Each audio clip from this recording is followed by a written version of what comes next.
In the winter of 1986, America looked to the skies with a sense of familiar pride. The Space Shuttle had become a symbol of the nation's technological prowess, a reusable workhorse that made the impossible act of leaving the planet feel almost routine. But on one particular mission, that routine was infused with a new, deeply human magic.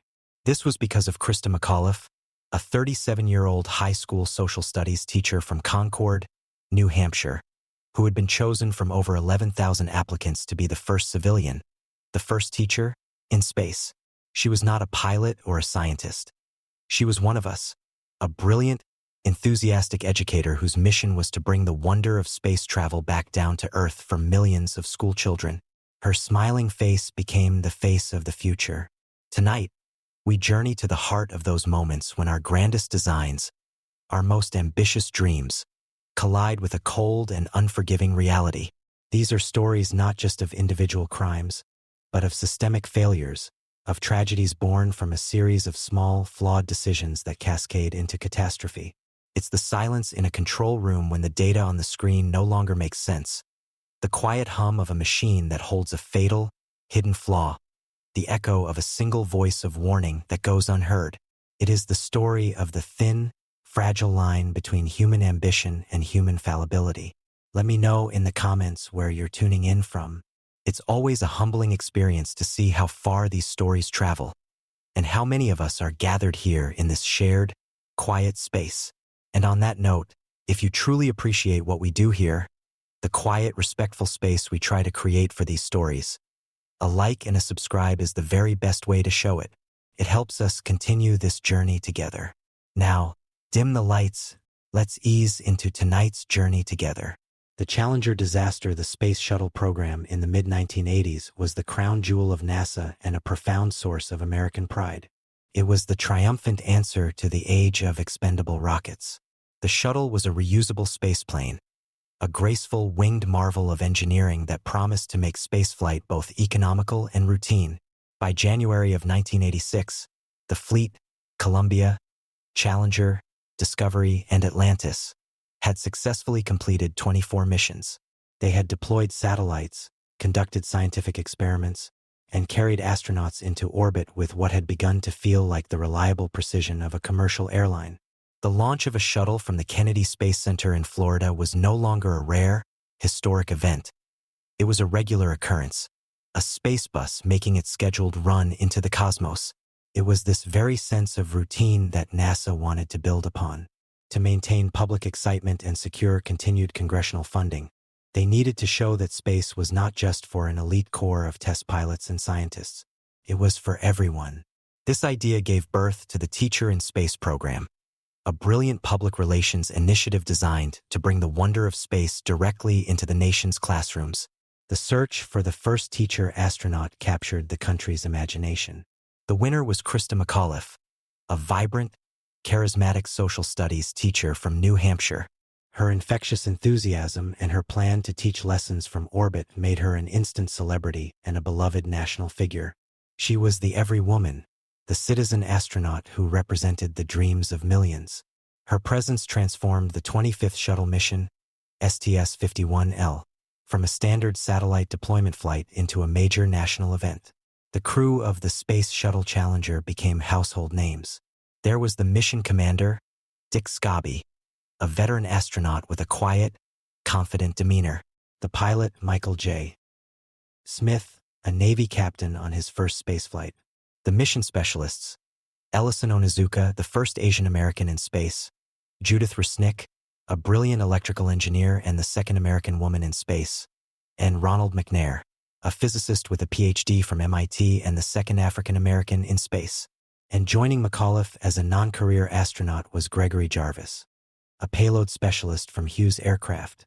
They were a portrait of American diversity and excellence, the best and brightest, strapped to the most sophisticated machine ever built. But the mission was plagued by delays. The launch was originally scheduled for January 22nd, but was pushed back day after day due to technical glitches and unfavorable weather. By the last week of January, a new and far more unusual problem had emerged. A severe, unseasonable cold snap descended upon Florida. The balmy Cape Canaveral was hit with record-low temperatures, with overnight forecasts predicting that the temperature on the launch pad would drop into the 20s Fahrenheit. Far colder than any previous shuttle launch, this cold weather set off alarm bells deep within the complex network of contractors who built the shuttle's components. Specifically, it worried the engineers at a company called Morton Thiokol, the Utah-based firm responsible for building the shuttle's massive solid rocket boosters, or SRBs. These two white rockets, strapped to the side of the shuttle's large external fuel tank, provided the primary thrust for the first 2 minutes of flight. They were constructed in segments which were joined together at the launch site. The seal at each of these joints was made by a pair of large, rubber rings, about 12 feet in diameter, known as O-rings. The O-rings were a critical component. Their job was to contain the superheated, high-pressure gas, burning at over 5,000 degrees Fahrenheit, inside the rocket motor. If these seals failed, a jet of fiery gas could escape, acting like a massive blowtorch that could burn through the external fuel tank and destroy the entire vehicle. From the very beginning of the shuttle program, the engineers at Morton Thiokol knew that the O-rings had a design flaw. They had seen evidence of hot gas blow by and erosion on the rings from previous missions, and they knew from their own data that the rubber became hard and less resilient in cold temperatures. In the cold, the O-rings would not be able to expand quickly enough at the moment of ignition to create a perfect seal. It was a known, documented, and deeply troubling problem. On the night of January 27, 1986, the eve of the scheduled launch, this long-simmering concern erupted into a full-blown crisis. A teleconference was arranged between the engineers at Morton Thiokol in Utah and managers at both Thiokol and NASA's Marshall Space Flight Center. The engineers, led by a man named Roger Boisterly, were adamant. They presented chart after chart, showing a direct correlation between cold temperatures and O-ring damage on previous flights. They argued that launching in the unprecedented cold, the temperature was predicted to be 36 degrees Fahrenheit at launch time, was a catastrophic risk. They could not guarantee that the O-rings would seal. Their official recommendation was unequivocal. Do not launch below 53 degrees, the temperature of the coldest previous launch. What followed was a tense, heated debate. The NASA officials on the line were stunned and deeply frustrated. They pushed back hard, challenging the engineers' data. The pressure to launch was immense. The program was already behind schedule, and another delay would be a public relations nightmare, especially with the Teacher in Space mission capturing so much attention. Larry Malloy, NASA's manager for the SRB project, was audibly exasperated. "My God, Thiokol," he said. "When do you want me to launch?" "Next April." The pressure then shifted from NASA to the Morton Thiokol management. The NASA officials made it clear that they would not launch over the contractor's objections, but they also made it clear that they expected the contractor to prove that it was unsafe, not the other way around. Faced with this pressure from their most important client, the managers at Morton Thiokol asked for a few minutes to caucus offline. In that private meeting, the company's senior vice president, Gerald Mason, turned to his engineers. The moment that followed would become one of the most infamous and tragic in the history of engineering ethics. Mason allegedly told a nervous subordinate, "It's time to take off your engineering hat and put on your management hat." The message was clear. The engineering data was a problem for the business relationship. The engineers continued to protest, but they were overruled. The 4 senior managers at Morton Thiokol voted to change their official recommendation. They would sign a document stating that the launch could proceed, despite the concerns of the very people who had designed the system. The decision was relayed back to NASA. The launch was a go. Back in Utah, Roger Boisterly was devastated. He returned to his office and wrote in his journal, "I sincerely hope this launch is not a catastrophe." It was the desperate prayer of a man whose warnings had been silenced by a system that valued schedules and budgets over safety. As the sun rose on the morning of January 28th, the launch pad at Kennedy Space Center was covered in long, unnatural icicles. The temperature was freezing, but the countdown was proceeding. America, and millions of schoolchildren, were tuning in to watch their teacher, Krista McAuliffe, slip the surly bonds of Earth and touch the face of God. The morning of January 28, 1986, dawned brilliantly clear and painfully cold over the Kennedy Space Center. The arguments of the previous night were a secret, known only to a handful of engineers and managers. To the world, and to the hundreds of spectators gathered in the viewing stands, this was simply launch day. The air was filled with a palpable sense of excitement, a festive atmosphere that even the biting cold could not diminish. Krista McAuliffe's parents watched from a special VIP section, their faces beaming with pride. In classrooms across America, millions of students were gathered around televisions, ready to watch their teacher ascend into history. The 7 astronauts, clad in their iconic blue flight suits, waved to the cameras as they boarded the Astrovan for the ride to the launch pad.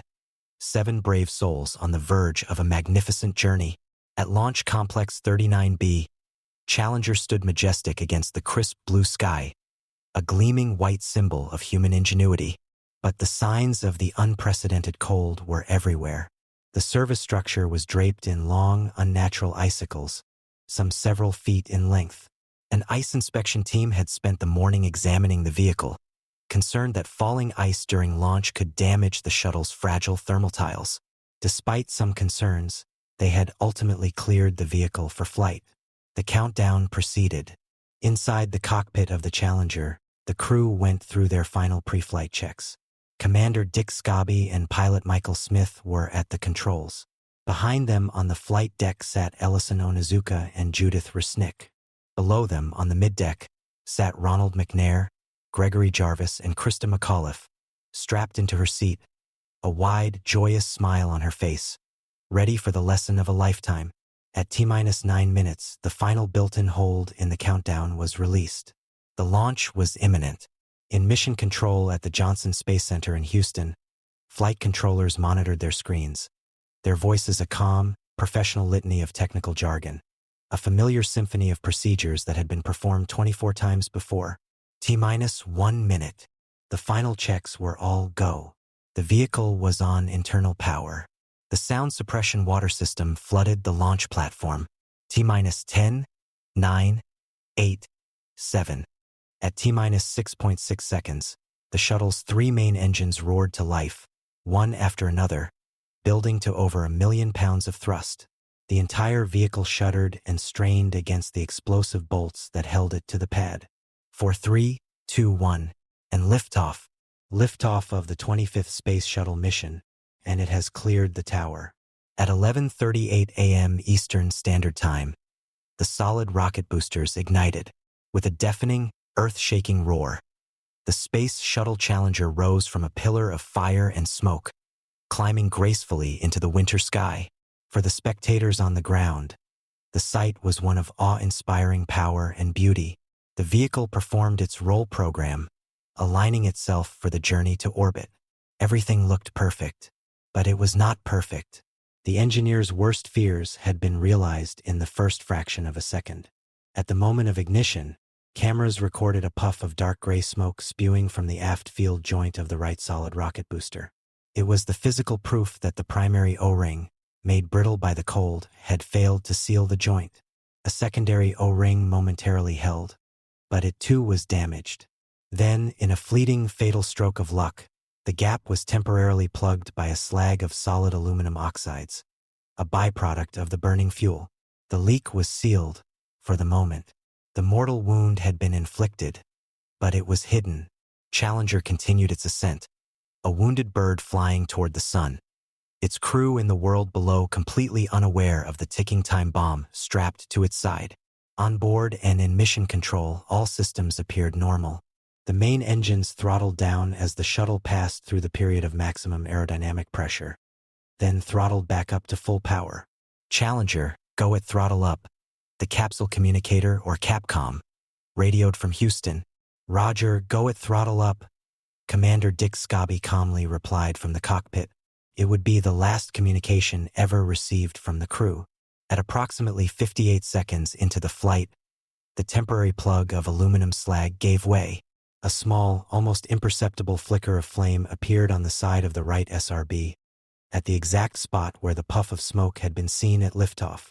The flame grew with terrifying speed, becoming a well-defined, superheated plume, a blowtorch burning at over 5,000 degrees.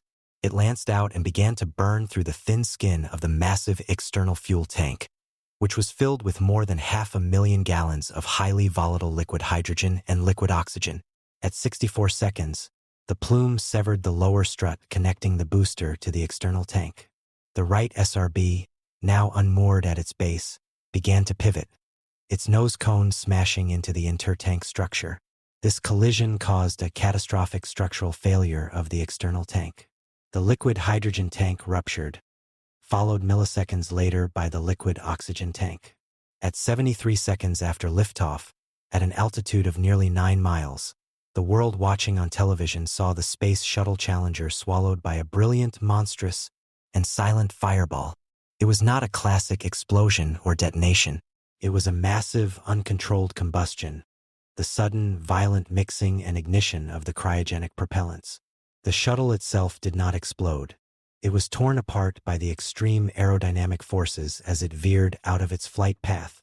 The orbiter, with the crew cabin intact, was ripped away from the conflagration. The two solid rocket boosters, their job done, veered off on their own, continuing their wild, uncontrolled flight, leaving behind a ghastly, Y-shaped cloud of smoke that hung in the sky like a pagan funeral pyre. On the ground, the cheers of the crowd died in their throats, replaced by a collective gasp of confusion and disbelief. What happened? A voice could be heard on the NASA live feed. In mission control, the screens filled with static. The calm, professional voices fell silent, replaced by the hushed, frantic whispers of engineers trying to comprehend data that no longer made sense. Then came the voice of NASA Public Affairs Officer Steve Nesbitt, a voice that would become etched into the memory of a generation. Struggling to maintain his composure, he stated the terrible, obvious truth. Flight controllers here are looking very carefully at the situation. Obviously a major malfunction. The silence that followed his words was profound. Then, another voice, a flight dynamics officer, confirmed the worst. RSO reports vehicle exploded. In the viewing stands, the initial confusion gave way to the dawning, sickening realization of what had just happened. Krista McAuliffe's parents stared at the sky, their faces frozen in a mask of horror. The joy of a moment before had been replaced by an unspeakable public grief. Across the country, in thousands of classrooms, teachers stared in stunned silence at the television screen, faced with the impossible task of explaining the unexplainable to millions of silent, wide-eyed children. The dream had become a national nightmare, broadcast live. The 7 astronauts were gone, and a nation, which had begun to see spaceflight as routine, was violently reminded of the terrible, unforgiving physics of fire and ice. In the seconds and minutes following the disintegration of the Space Shuttle Challenger, a profound and stunned silence fell over the nation. The ghastly, Y-shaped cloud hanging in the clear blue sky was a visual that defied comprehension. It was a wound in the heavens, a public execution of 7 of the nation's heroes. The live television coverage, which had been set up to broadcast a moment of triumph and inspiration, had instead captured a national trauma in real time, searing the image of the fireball into the collective consciousness of a generation. The immediate aftermath was a scramble for information and a desperate, though ultimately futile, search for survivors. The U.S. Coast Guard launched a massive search and rescue operation, dispatching ships and aircraft to the debris field, which was spread over hundreds of square miles of the Atlantic Ocean. But it was a search born of protocol, not of hope. The violence of the vehicle's breakup and the subsequent impact with the water from an altitude of 9 miles made survival impossible. The focus soon shifted from rescue to recovery. For the next several weeks, a fleet of ships, submarines, and remotely operated vehicles meticulously combed the ocean floor, searching for the wreckage of the Challenger. This was not just an act of recovery. It was a crucial part of the investigation. The shuttle was a flying data recorder, and its broken pieces held the clues to what had gone so terribly wrong. Piece by painful piece, the shuttle was brought back from the depths. They recovered segments of the solid rocket boosters, parts of the wings, and, most hauntingly, the crew cabin. The discovery of the crew cabin, largely intact, on the ocean floor in early March answered one of the most agonizing questions of the disaster. An analysis of the wreckage and the astronauts' emergency air packs, known as PEEPs, revealed a grim and heartbreaking timeline. The crew had not died instantly in the fireball. The cabin had been ripped from the main structure and had continued on a ballistic trajectory, arcing up to an altitude of about 12 miles before beginning its long, terrifying 2.5-minute fall to the ocean. The analysis showed that at least some of the PEEPs had been manually activated, indicating that at least some of the crew members, likely Judith Resnick and Ellison Onizuka, who were trained to activate them, had survived the initial breakup and were conscious during the long, powerless descent. They were alive, aware, and trapped in a crippled vehicle, falling toward the sea. It was a detail that added another layer of profound horror to an already unimaginable tragedy. While the recovery effort was underway, the search for blame and accountability had begun. The day of the disaster, President Ronald Reagan, instead of delivering his scheduled State of the Union address, spoke to a grieving nation from the Oval Office. He postponed the address and instead delivered a moving and eloquent eulogy. He spoke of the crew's bravery and pioneering spirit, and in a passage aimed directly at the millions of schoolchildren who had watched the tragedy unfold, he ended with a line that would become one of the most memorable of his presidency. "The future doesn't belong to the faint-hearted. It belongs to the brave," he said. "The Challenger crew was pulling us into the future, and we'll continue to follow them. We will never forget them, nor the last time we saw them, this morning, as they prepared for their journey and waved goodbye and slipped the surly bonds of earth to touch the face of God." His words offered comfort and a sense of national unity in a moment of shared grief. But behind the scenes, a different kind of storm was brewing. President Reagan immediately appointed a presidential commission to investigate the accident. The commission was to be independent, thorough, and tasked with finding not just the technical cause of the disaster, but also its root causes within the NASA management structure. The commission was chaired by a respected former Secretary of State, William Rogers, but its most influential and relentless member was a man who needed no introduction to the world of science and logic: Richard Feynman. Feynman was a Nobel Prize-winning theoretical physicist, a brilliant, iconoclastic, and fiercely independent thinker known for his ability to cut through bureaucracy and get to the heart of a problem.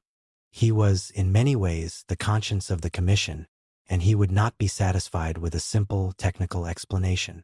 The Rogers Commission began its work, holding a series of public and private hearings. The testimony from NASA officials was, at first, a carefully managed exercise in public relations. They spoke of the shuttle as a highly reliable vehicle and portrayed the Challenger accident as an unforeseeable, act of God type of event. They presented a unified front, downplaying any internal concerns or prior knowledge of potential problems.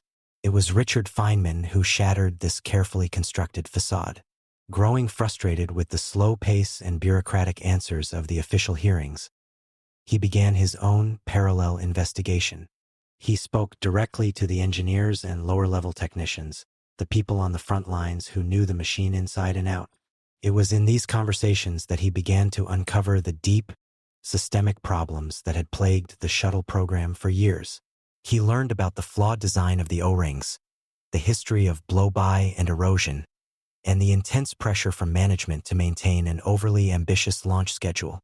He discovered a profound disconnect between NASA's engineers, who were acutely aware of the risks, and NASA's management, who seemed to engage in a form of institutionalized self-deception, consistently downplaying the severity of the problems. The turning point of the public investigation came during a televised hearing on February 11, 1986.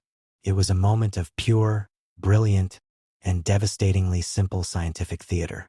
During a break in the testimony, Feynman conducted a now-famous experiment.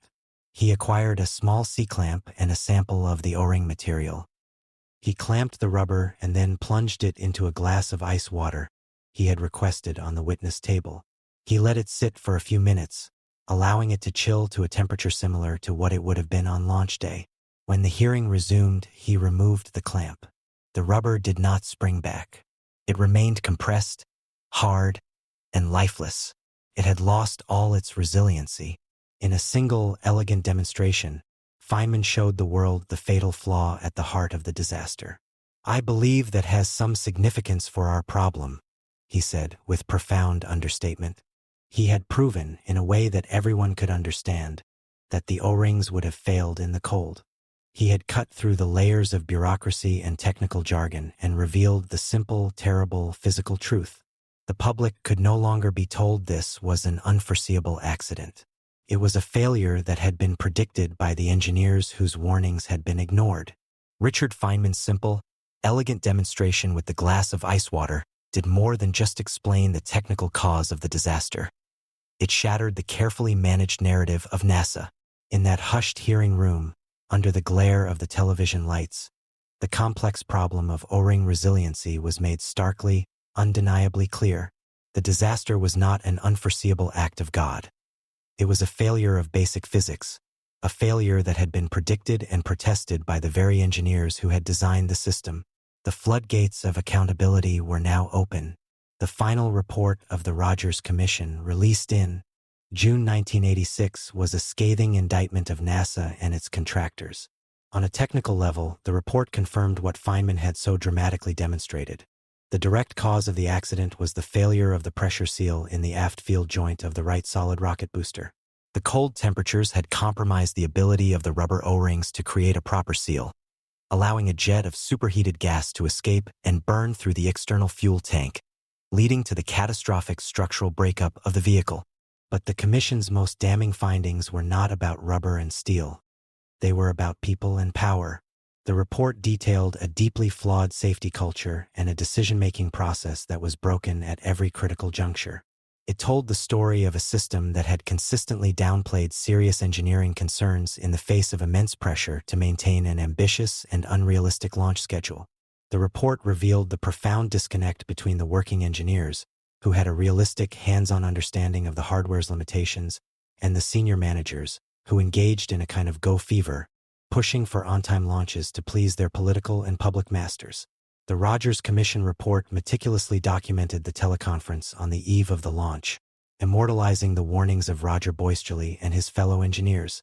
It exposed the moment when Morton Thiokol management was told to take off their engineering hats and put on their management hats, a moment that has since become a seminal case study in business and engineering ethics.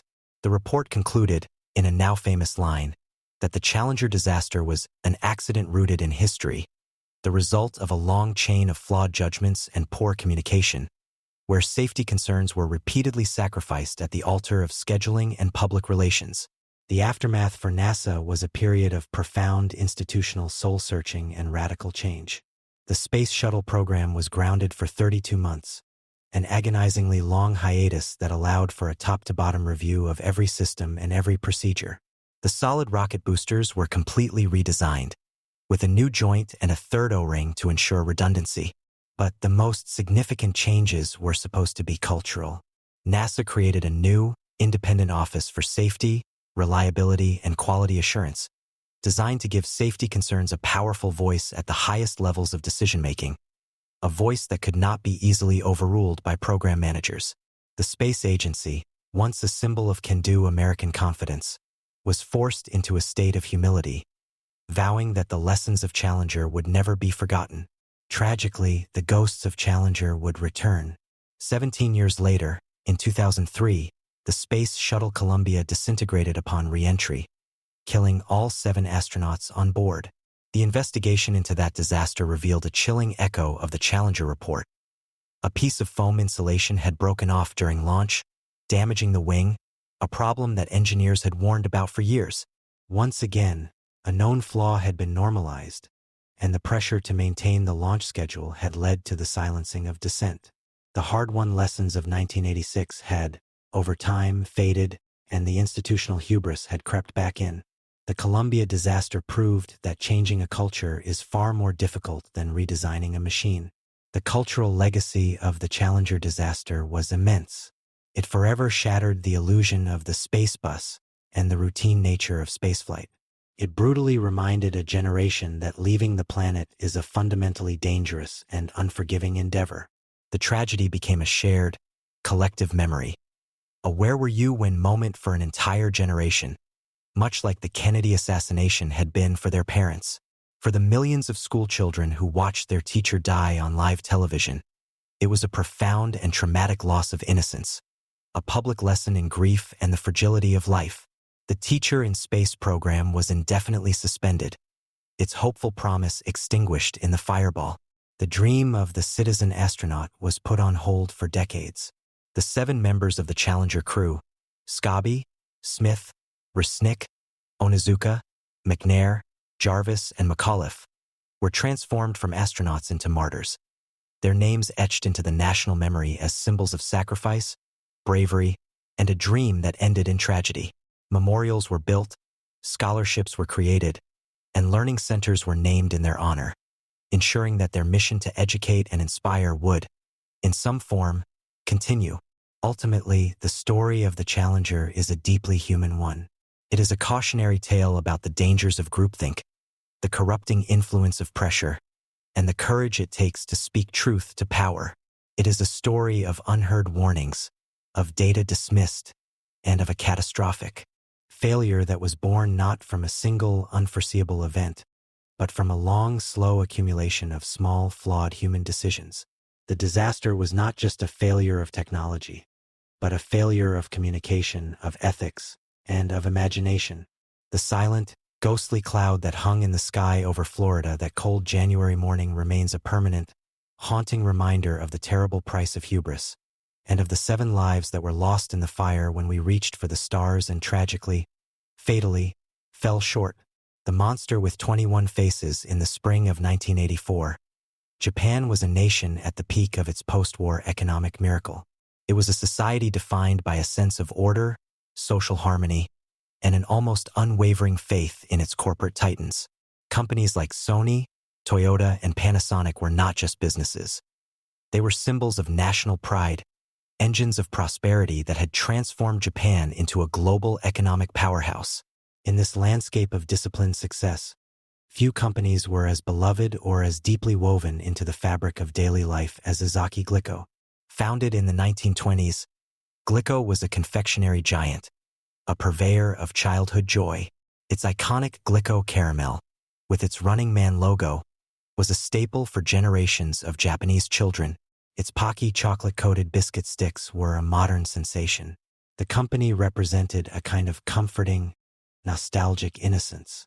It was a trusted, ubiquitous presence in every convenience store and supermarket, a brand as safe and reliable as the society it served. It was, by all accounts, the last company one would expect to find at the center of a bizarre and terrifying crime that would hold the entire nation hostage. The story began on the evening of March 18, 1984, in the quiet, upscale suburb of Nishinomiya. Katsuhisa Ezaki, the 42-year-old president of Ezaki Glico, was at home, enjoying a quiet evening with his wife and 3 children. Shortly after 9 p.m., the tranquility was shattered. 2 armed men, wearing ski masks and workmen's clothes, forced their way into the family home. They had gained entry by using a key they had stolen from Ezaki's mother, who lived next door. After tying her up, the masked intruders moved with a chilling efficiency. They cut the phone lines. One man stood guard over Ezaki's wife and one of his daughters, while the other confronted Ezaki himself in the bathroom, where he was bathing with his other 2 children. The men were not there to rob the house. They were there for him.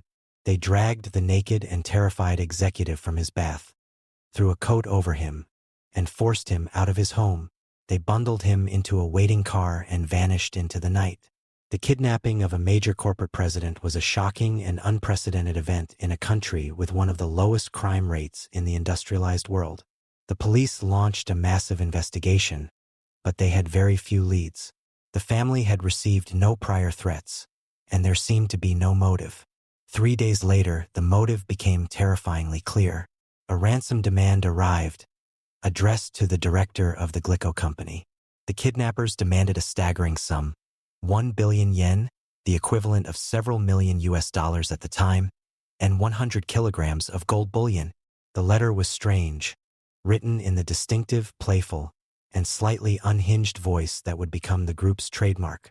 They had given themselves a name, a bizarre and theatrical moniker lifted from the pages of a classic Japanese detective novel, Kaijin Nijuchi Menso, or The Monster with 21 Faces. The police and the company prepared for the ransom drop. But before they could even respond, the story took its first of many surreal turns. On the third day of his captivity, Katsuhisa Izaki did something his captors had not anticipated. He escaped. He had been held in what appeared to be an abandoned waterside warehouse in Ibaraki, Osaka. Seizing an opportunity, he managed to untie himself, slip out of the building, and make a run for it, flagging down a passing truck on a nearby railway line. His escape should have been the end of the story. The victim was safe, the ransom unpaid. But for the monster with 21 faces, this was not a failure. It was merely a change in tactics. They were not just kidnappers. They were something else entirely, puppeteers who had just discovered a new and far more powerful way to pull the strings of an entire nation. 2 weeks after Izaki's escape, on April 10th, the monster struck again. Cars in the Izaki Glico Company parking lot were set on fire. It was a public act of defiance. And then came the letters. The monster began a massive, direct-to-media letter-writing campaign that would become its signature weapon. They sent taunting, perfectly crafted letters to major newspapers and television stations across Japan.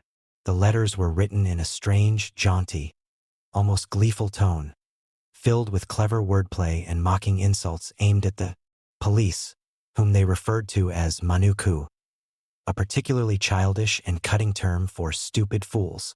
In their first public letter, they announced their new plan. Since they had failed to get the ransom from the company's president, they would now target the company's products.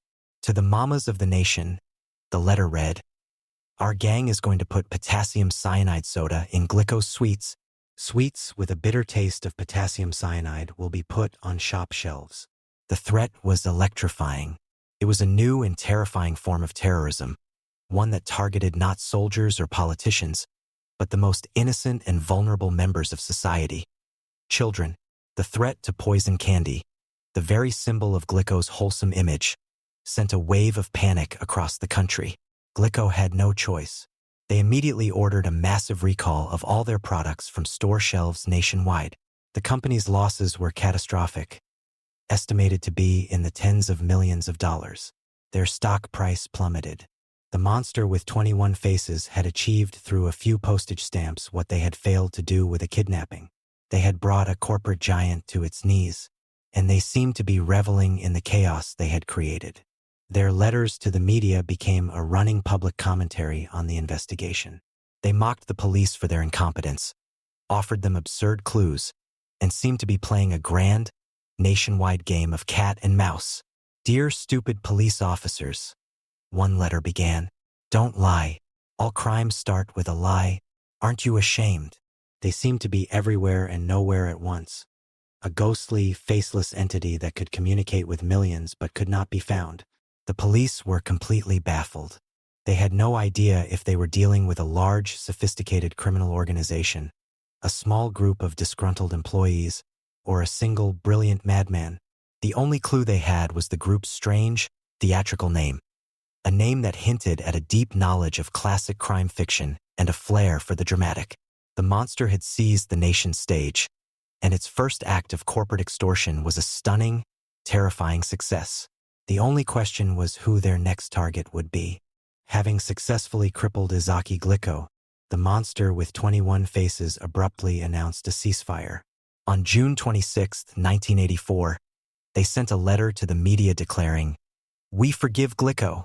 The company, battered and financially wounded, cautiously began to restock its products on store shelves. The nation breathed a collective, if tentative, sigh of relief. It seemed the bizarre reign of terror was over, but the monster was merely reloading. They had tasted power, and they had found a formula that worked. In September, the campaign of corporate extortion began again, this time with a new target. Another major Japanese food company, Morinaga. The pattern was eerily similar. A letter arrived at the company's headquarters, demanding 100 million yen. The threat was the same, but this time it was far more credible. "We have a new skill," the monster wrote. "We can make potassium cyanide that looks just like the food." To prove their point, they sent another letter to the media.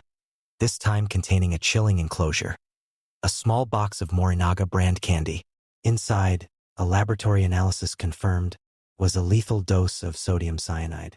The monster then announced that they had already distributed 20 similar boxes of poison candy to stores throughout Japan, from Tokyo to Fukuoka. Each box, they claimed, was marked with a special label. Danger.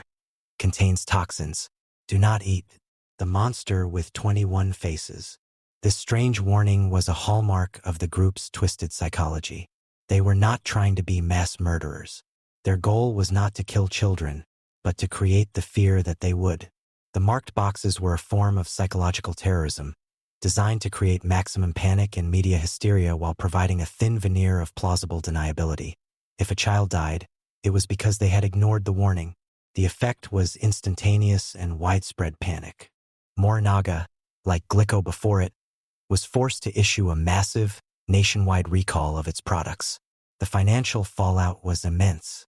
Newspapers published images of the warning labels, and mothers across Japan frantically checked their kitchen cupboards.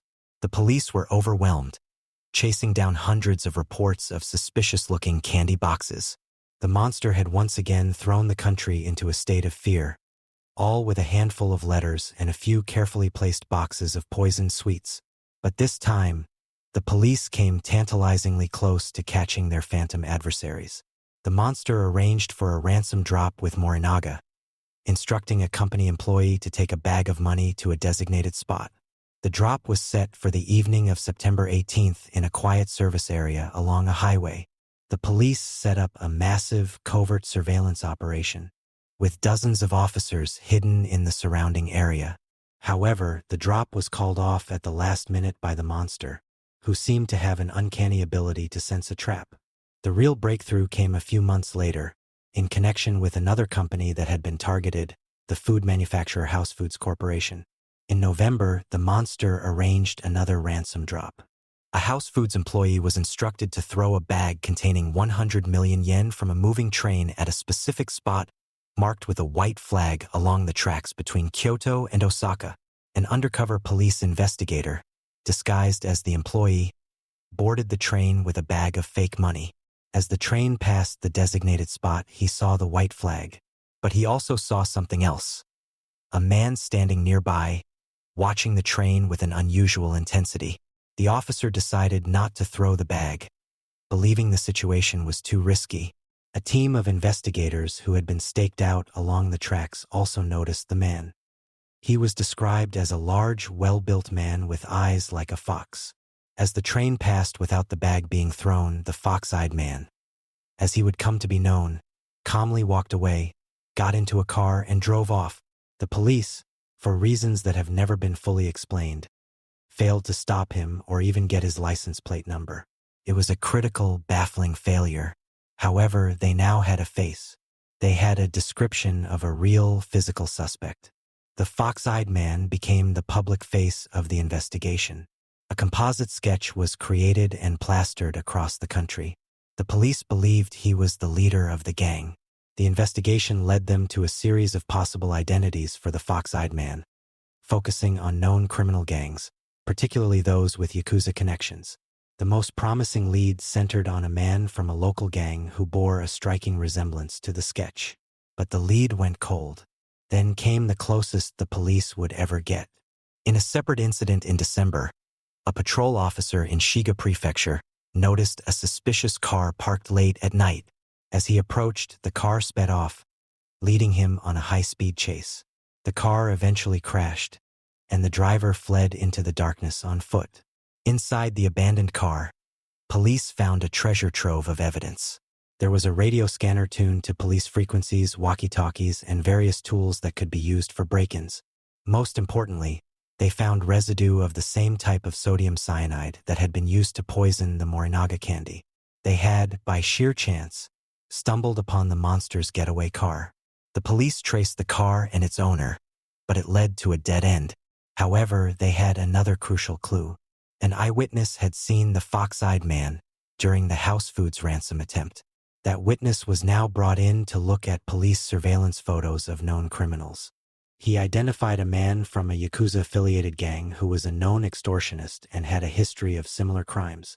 The police began to close in on this suspect, a man they believed was the fox-eyed man and the leader of the monster with 21 faces. They put him under intense surveillance. But just as they were preparing to make their move, a tragedy occurred that would throw the entire investigation into disarray. In August 1985, the superintendent of the Shiga Prefectural Police, the very man who was in charge of the investigation into the fox-eyed man, committed suicide. In a shocking act, he walked into his backyard, doused himself in kerosene, and set himself on fire. He left no note. His reasons were never fully known, but the public assumption was that he was taking responsibility for the failure to capture the suspects after the car chase. His death was a devastating blow to the morale of the police force. And in the wake of this tragedy, the promising lead on the fox-eyed man seemed to fall apart.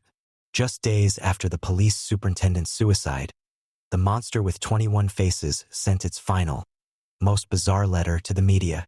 The tone was no longer gleeful or mocking. It was somber. The letter was titled, "To Our Foolish Fans Throughout Japan." It began, "The police superintendent in Shiga died. How stupid of him. We've decided to forget about torturing food-making companies. From now on, we want to lead the life of ordinary men."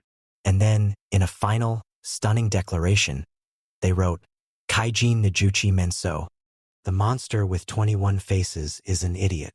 After 17 months of chaos, after holding the nation's largest corporations hostage, after terrorizing the public and running the police in circles, the monster simply declared that the game was over, and then they vanished.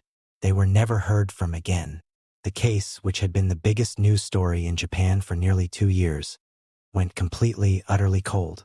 The identity of the fox-eyed man and the mystery of the monster with 21 faces was left unsolved, a permanent, baffling enigma in the annals of crime. The final, taunting letter from the monster with 21 faces, declaring the end of their campaign, was not the end of the investigation. In fact, it was the beginning of a long, frustrating, and ultimately fruitless post-mortem. The abrupt silence from the group was as baffling as their noisy public campaign had been. For 17 months, they had been the most dominant and terrifying story in Japan, a ghostly entity that had outsmarted the police at every turn. And now they were simply gone, vanishing back into the shadows from which they had emerged, leaving behind a nation in shock, a police force in disgrace, and a set of clues so strange and contradictory they seemed designed to defy any logical solution. The investigation, which continued for years, became a painstaking re-examination of these tantalizing, maddening puzzle pieces.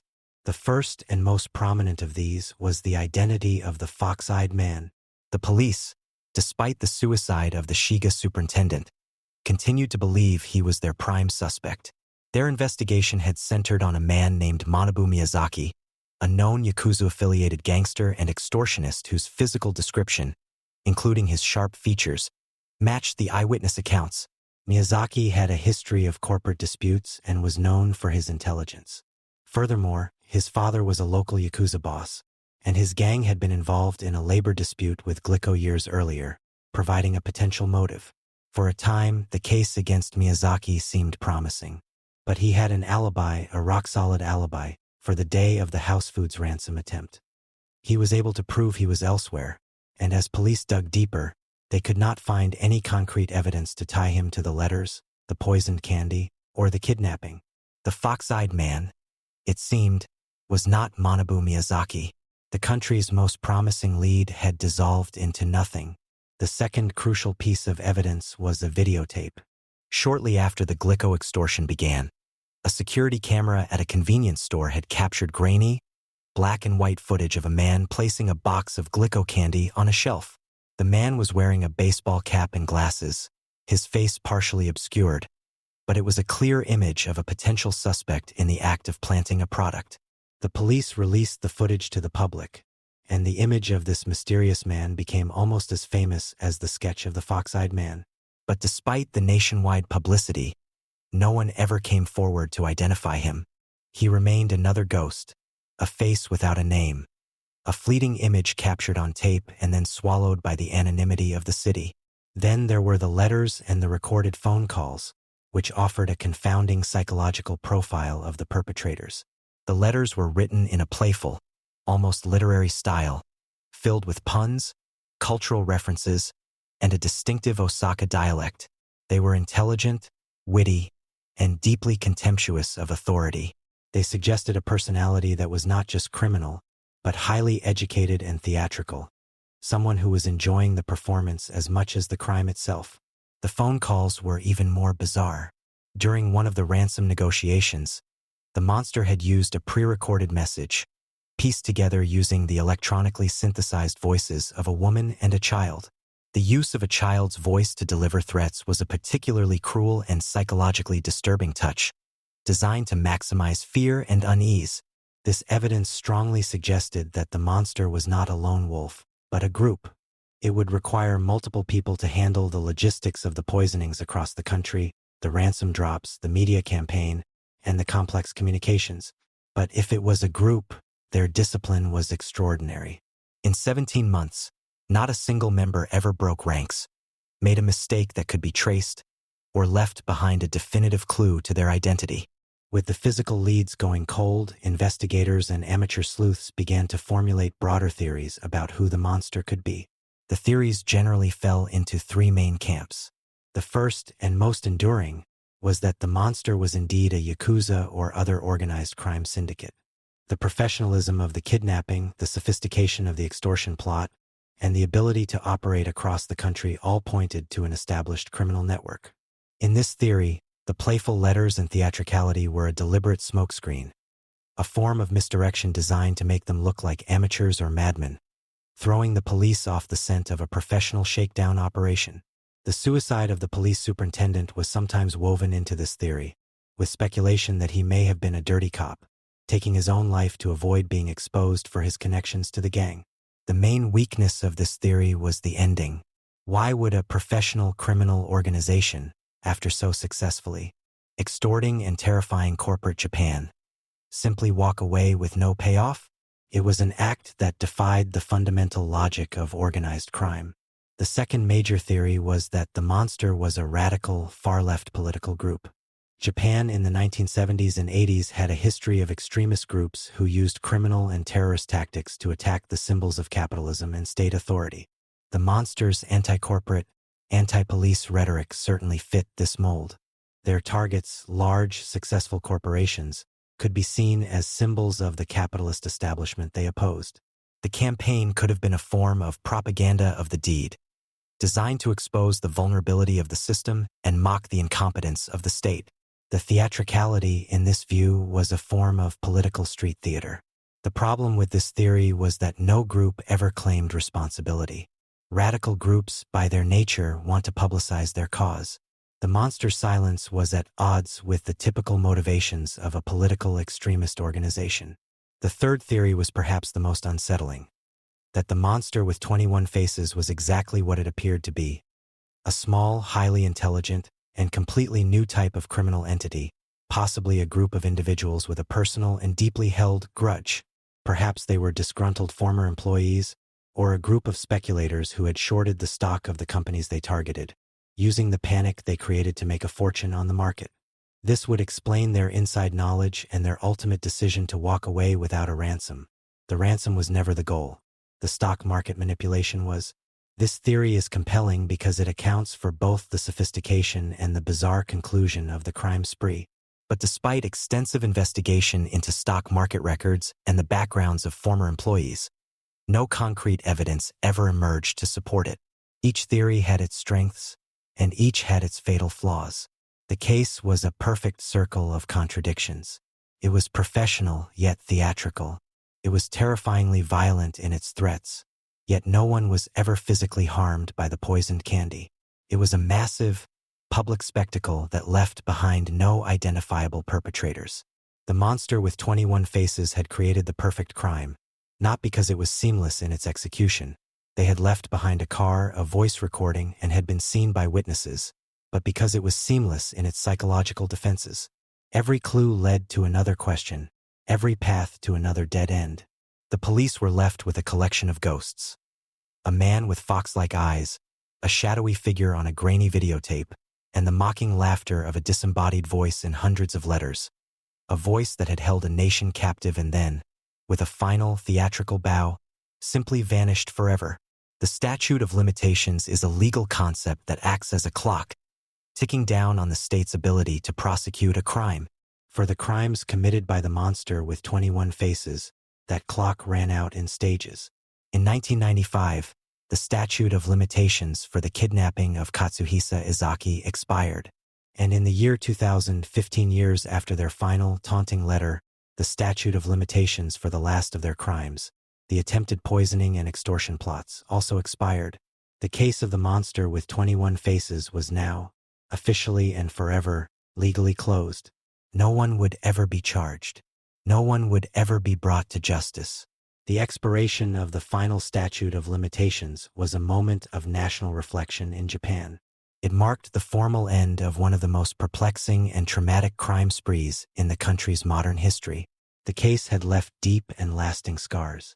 It had shattered the nation's sense of safety and order, proving that even in a society as harmonious and law-abiding as Japan, a new and terrifying form of chaos could erupt without warning. The public's faith in its police force was severely shaken. The failure of the police to capture a single suspect, despite the group's brazen and public taunts, was seen as a national embarrassment, a humiliation that led to reforms in police procedure and interagency communication. The economic impact was also profound. The case revolutionized corporate crisis management in Japan. The sight of two of the country's most trusted brands, Glico and Morinaga, being brought to the brink of collapse by a series of anonymous threats forced every major corporation to rethink its approach to security, public relations, and risk. The Glico-Morinaga case, as it came to be known, is still studied in business schools as a textbook example of corporate extortion and the power of psychological terrorism to disrupt markets. The widespread panic also led to changes in food packaging, with companies introducing more tamper-evident seals to reassure a terrified public. But the most enduring legacy of the monster with 21 faces is its status as a perfect, unsolved mystery. It has become a piece of modern Japanese folklore, a story that has been endlessly dissected in books, documentaries, and online forums. The case has all the elements of a brilliant detective novel, which is perhaps no coincidence, given the perpetrator's own literary flair. The fox-eyed man has become a legendary, almost mythical figure, a criminal bogeyman whose identity is still debated with a feverish intensity. In the years since the case went cold, several individuals have been put forward as potential suspects by amateur sleuths and investigative journalists. The theories are wide-ranging and often elaborate. Some have pointed to fringe political figures, others to disgruntled scientists with access to chemicals, and still others have revisited the idea of foreign intelligence agencies attempting to destabilize the Japanese economy. The Yakuza-connected gangster, Manabu Miyazaki, who was the police's prime suspect for the fox-eyed man, even wrote a book about his experience, detailing his own theories and leaning into the notoriety the case had brought him. One of the most compelling and detailed theories to emerge in recent years came from a 2011 book by the journalist Hideo Osano. He claimed to have identified a specific group of Japanese left-wing extremists as the perpetrators. He argued that their ideology, their known associates, and their movements during the time of the crimes aligned perfectly with the evidence. He even claimed to have identified the man whose voice was used in the synthesized phone calls. His theory was meticulously researched and offered a plausible, comprehensive solution to the mystery. But like all the others, it remains just that, a theory. Without a confession or a definitive piece of new evidence, the case remains officially unsolved, a playground for speculation. Ultimately, the power of the monster with 21 faces mystery lies in its deliberate, almost artistic ambiguity. The perpetrators seem to understand, on a profound level, the power of a narrative. They did not just commit crimes. They created a story. They gave themselves a memorable theatrical name. They created a villain in the form of the stupid police. They engaged the public directly through the media, making the entire nation a participant in their drama. And then, at the height of the drama, they wrote their own ending, not with a bang, but with a strange, self-deprecating whisper. Their final letter, in which they declared themselves idiots and announced they were giving up their life of crime to become ordinary men, was their masterstroke. It was an act of narrative closure that was deeply unsatisfying, leaving a permanent void where a solution should be. It was the ultimate taunt. They didn't just get away with the crime. They got away with the story. They controlled it from beginning to end, and their final act was to deny the world the catharsis of a real conclusion.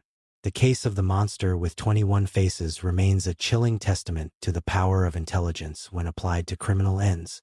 It is a story about how fear can be manufactured and weaponized, and how a few clever, faceless individuals can hold an entire society hostage. The mystery endures not because of a lack of clues, but because the clues themselves seem to be part of a larger, more elaborate game.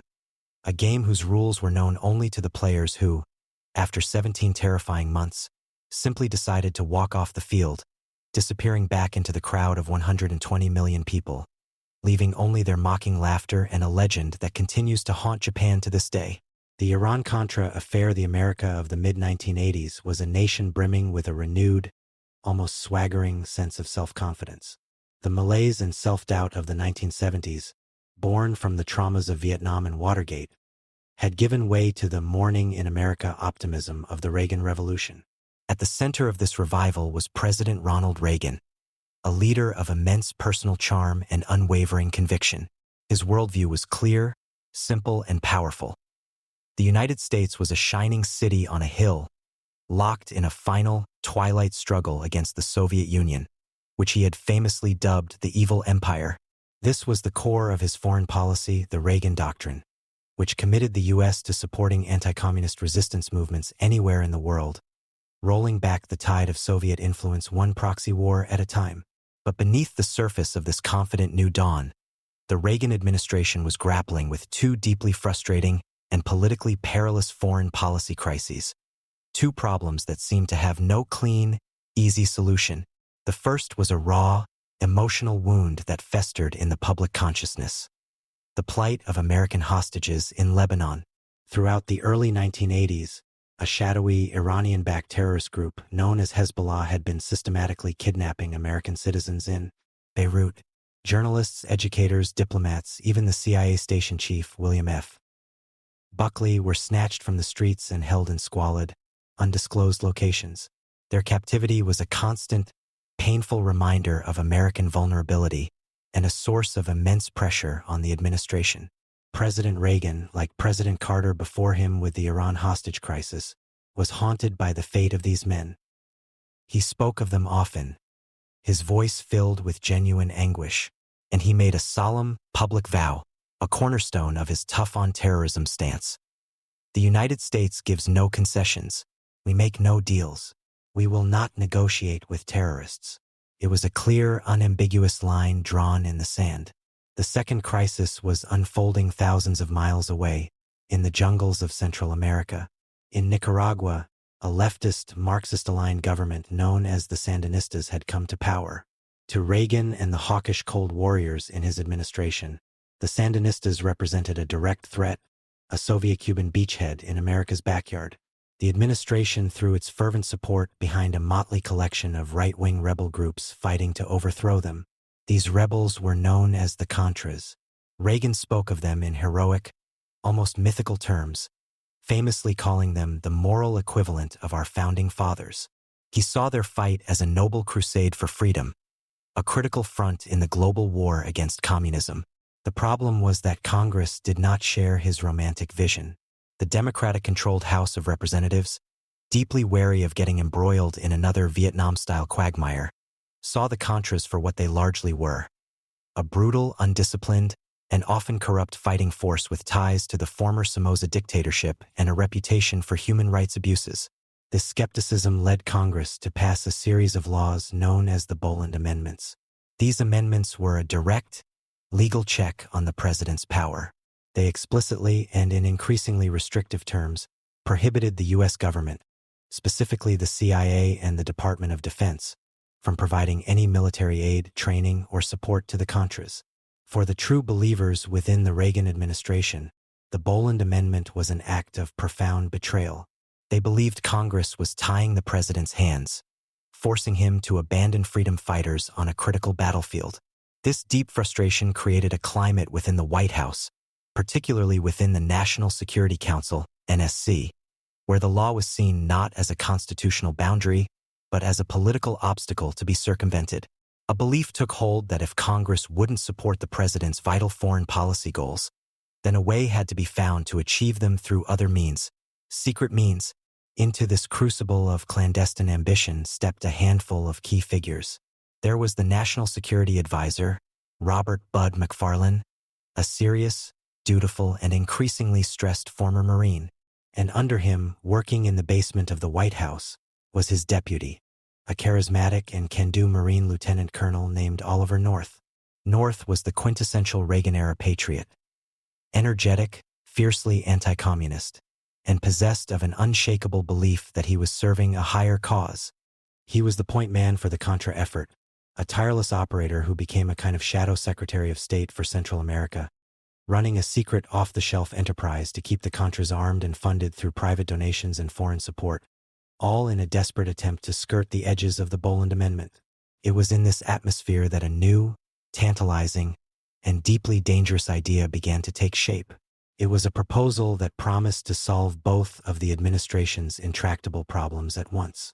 The proposal came through a series of shadowy intermediaries, including Israeli officials and international arms dealers. The idea was this: Iran, locked in a brutal, bloody war with its neighbor Iraq, was desperate for American-made weapons, particularly TOW anti-tank missiles and parts for their aging air force. Iran, the very country that sponsored Hezbollah, the group holding the American hostages in Lebanon. The deal was simple. The United States would secretly and illegally sell weapons to Iran. In exchange, Iran would use its influence over Hezbollah to secure the release of the American hostages. The proposal was a direct violation of every stated American policy. The U.S. had a strict arms embargo against Iran, a nation it considered a primary state sponsor of terrorism. And, of course, there was Reagan's ironclad promise to never, ever negotiate with terrorists or trade arms for hostages. When the idea was first floated in high-level meetings, it was met with fierce opposition. Secretary of State George Shultz and Secretary of Defense Caspar Weinberger were appalled.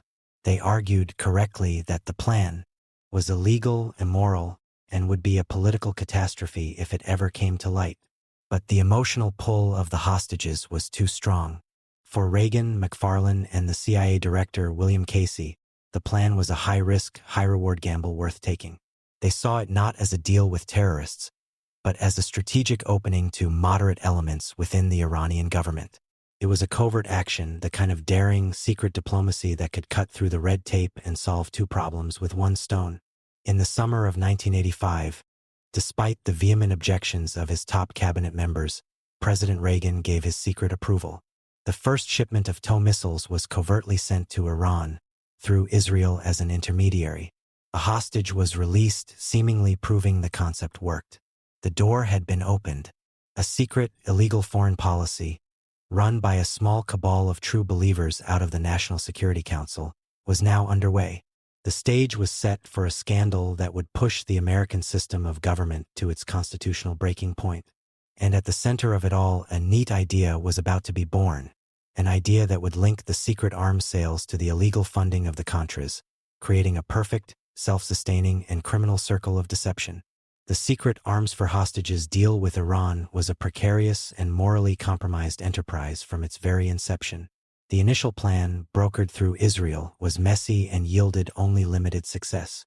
One hostage, Reverend Benjamin Weir, was released in September 1985 after the first missile shipment, but the terrorist groups in Lebanon almost immediately seized more Americans, creating a gruesome cycle of replacement. The moderate elements in Iran that the Reagan administration believed they were courting proved to be elusive, and the arms dealers involved were a shady cast of characters skimming profits at every turn. The operation was not the clean, strategic opening they had envisioned. It was a descent into a murky world of half-truths and double-crosses. It was out of this murky environment that the neat idea, as Oliver North would later call it, emerged.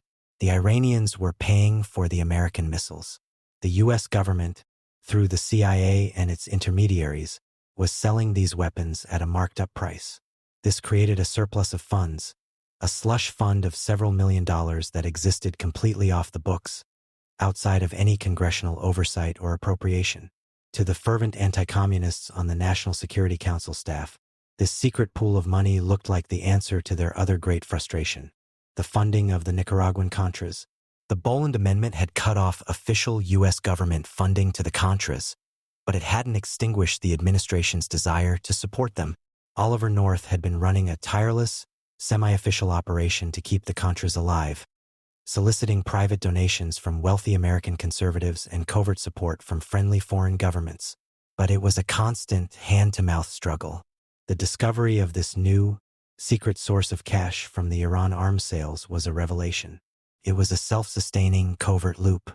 The money from selling arms to one sworn enemy of the United States could be used to fund the army of another sworn enemy of the Soviet Union. It was a perfect, closed circuit of illegal activity. The funds from the illegal arms sales would be secretly diverted to a network of Swiss bank accounts controlled by North and his associates.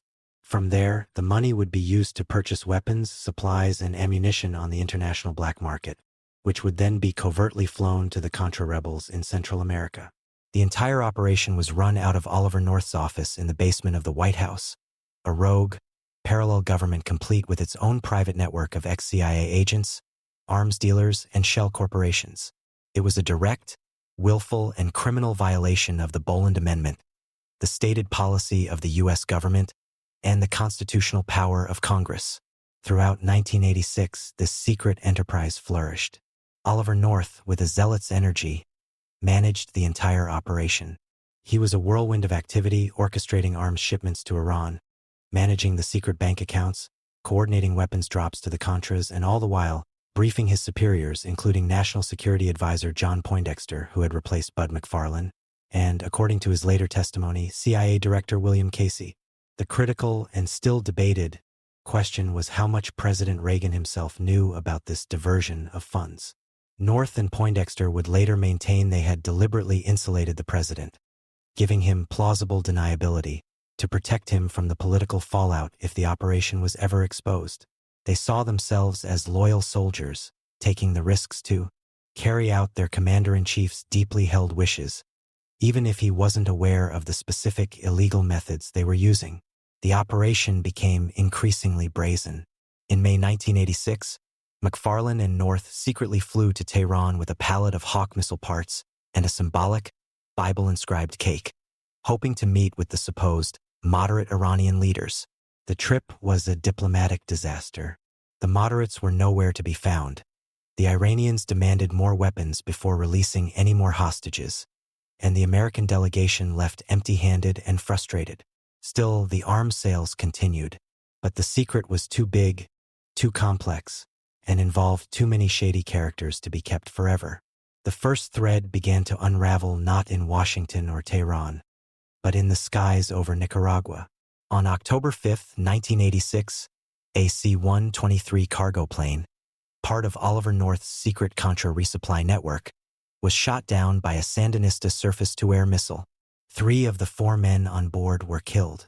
The lone survivor, an American ex-Marine named Eugene Hasenfuss, was captured by the Sandinista army. Hasenfuss, facing a possible firing squad, began to talk. He told his captors that he was working for the CIA, that he and his colleagues were flying secret missions out of El Salvador to arm the Contras, and that the operation was being run by his buddies in the White House. The story was an international bombshell. The Reagan administration immediately and forcefully denied any connection to Hasenfuss or his flight. They claimed he was a private citizen, a soldier of fortune, and that the U.S. government was strictly adhering to the Boland Amendment. It was a bald-faced lie, and the first clear public evidence that a covert operation was underway. While the Hasenfuss story was still making headlines, the other side of the scandal, the secret dealings with Iran, suddenly exploded into public view. On November 3, 1986, a small pro-Syrian Lebanese magazine called Al-Shira published an article detailing the secret American diplomatic mission to Tehran. The story claimed that the U.S. had been secretly selling arms to the Ayatollah's regime. The story was quickly picked up by the international press. The Reagan administration was plunged into a full-blown crisis. At first, they tried to deny it. President Reagan himself went on national television and stated unequivocally, "We did not trade weapons or anything else for hostages, nor will we." It was one of the most direct and forceful denials of his presidency. But the evidence was too overwhelming. The story wouldn't go away. Behind the scenes at the White House, a frantic, panicked effort to contain the damage began. The men who had run the secret operation now began a new one, a cover-up. Oliver North went into a shredding frenzy. For 2 days, he and his secretary, Fawn Hall, worked feverishly to destroy thousands of documents, memos, intelligence findings, and transaction records that detailed the arms sales and the diversion of funds to the Contras. They stuffed so many documents into the office shredder that they broke it, but they couldn't shred everything. As Attorney General Edwin Meese launched an Internal Justice Department inquiry, his investigators found a single crucial document that North had overlooked. It was a memo, a draft of a timeline of the operation, that explicitly detailed the diversion of $12 million from the Iranian arms sales to the Nicaraguan Contras. It was the smoking gun. It was the first time the two secret, illegal operations, the arms for hostages deal and the funding of the Contras, were officially linked together. On November 25, 1986, a grim-faced President Reagan and Attorney General Meese appeared before the press. Reagan announced that he had not been fully informed of the nature of the activities and that he was firing Oliver North from his post at the National Security Council. He also announced the resignation of National Security Advisor John Poindexter. Meese then laid out the basic facts of the diversion of funds. The Iran-Contra affair, a scandal with two explosive, interconnected fronts, had just burst into the open. The Reagan presidency, which had been riding a wave of immense popularity, was now facing its gravest crisis, a scandal that threatened to engulf the White in a storm of illegality, deception, and constitutional crisis. The revelation of the Iran-Contra affair plunged the Reagan administration into a political firestorm that threatened to consume the presidency. The scandal was a toxic cocktail of illegality, hypocrisy, and a profound breach of public trust. The president, who had built his political identity on a foundation of strength and moral clarity, was now at the center of a story involving secret deals with a terrorist state, a direct defiance of Congress, and a web of lies told to the American people. For a nation still bearing the scars of Watergate, the parallels were deeply unsettling. It was another story of a rogue White House, a secret, unaccountable government operating in the shadows, and a president whose knowledge and involvement were the central, agonizing question. In the immediate aftermath of the November 25th press conference, Washington, D.C. went into full crisis mode. The initial strategy of denial had crumbled, replaced by a desperate scramble for damage control. The central question that dominated every news report and every political discussion was stark. What did the president know, and when did he know it? It was the exact same question that had brought down Richard Nixon a decade earlier. President Reagan, for his part, appeared dazed and uncertain. His initial, forceful denials had been proven false, and his subsequent statements were often confused and contradictory. He maintained that he had authorized the arms sales to Iran as a strategic opening to moderates, not as a trade for hostages, a distinction that was almost universally seen as semantic and unbelievable. On the crucial issue of the diversion of funds to the Contras, his story was firm. He had no knowledge of it whatsoever. He portrayed himself as a leader who had been kept in the dark, betrayed by the overzealous actions of a few subordinate cowboys on his National Security Council staff. To get to the bottom of the affair, two major parallel investigations were launched. The first was an independent counsel, a special prosecutor named Lawrence Walsh, who was appointed to conduct a criminal investigation into the affair. The second and far more public investigation was conducted by Congress. A special joint committee of the House and the Senate was formed to hold a series of televised public hearings, which began in the spring of 1987. These hearings, like the Watergate hearings before them, would captivate the nation, transforming the key players from faceless bureaucrats into household names. The star of the show, without question, was Lieutenant Colonel Oliver North. When he appeared before the committee in July 1987, he was an unknown Marine officer facing a barrage of hostile questions from powerful congressmen. By the time he left, 6 days later, he had transformed himself into a national folk hero, dressed in his immaculate Marine uniform, his chest adorned with medals. North was a telegenic and compelling witness. He was defiant, patriotic, and utterly unapologetic. He portrayed himself not as a criminal, but as a loyal soldier who had done what he believed was necessary to fight communism and save American lives. Granted limited immunity in exchange for his testimony, North admitted to everything. He admitted to shredding documents, to lying to Congress, and to running the entire covert operation. But he framed his actions as a matter of patriotic duty, not of criminal intent. "I was authorized to do what I did," he stated defiantly. He spoke of the Contras as freedom fighters and the hostages as men he was desperately trying to free.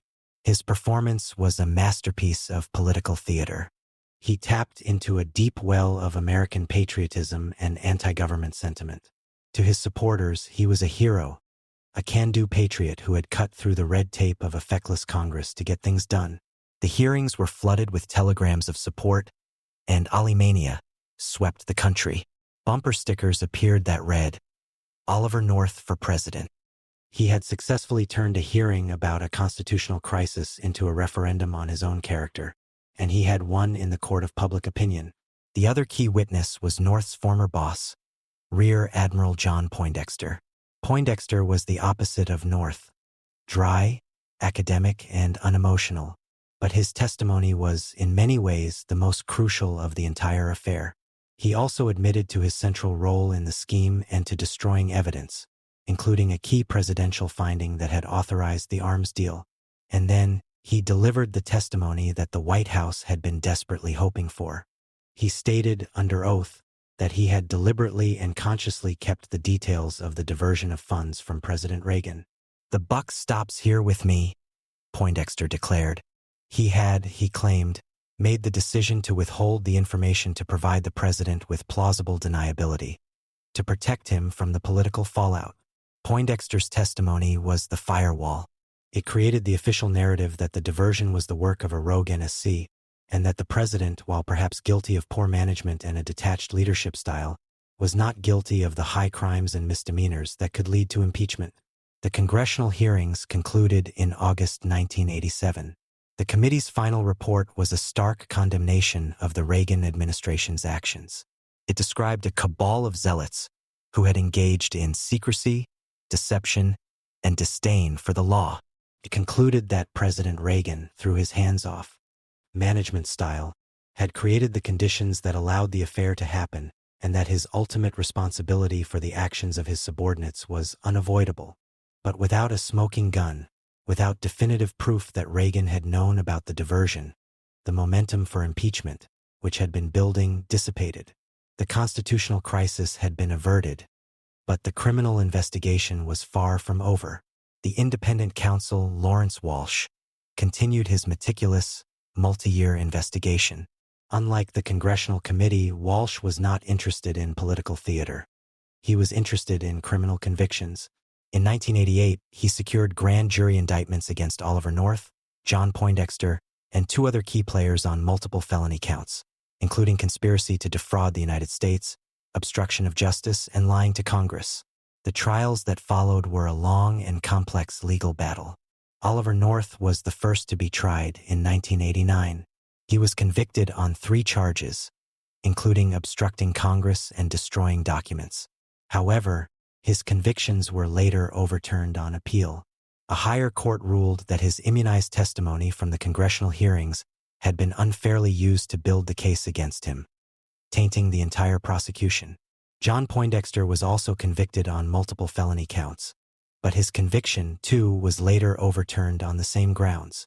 The very thing that had made the public hearings so compelling, the immunized testimony of the key players, had made it nearly impossible to secure a lasting criminal conviction against them. The legal system had tied itself in a knot.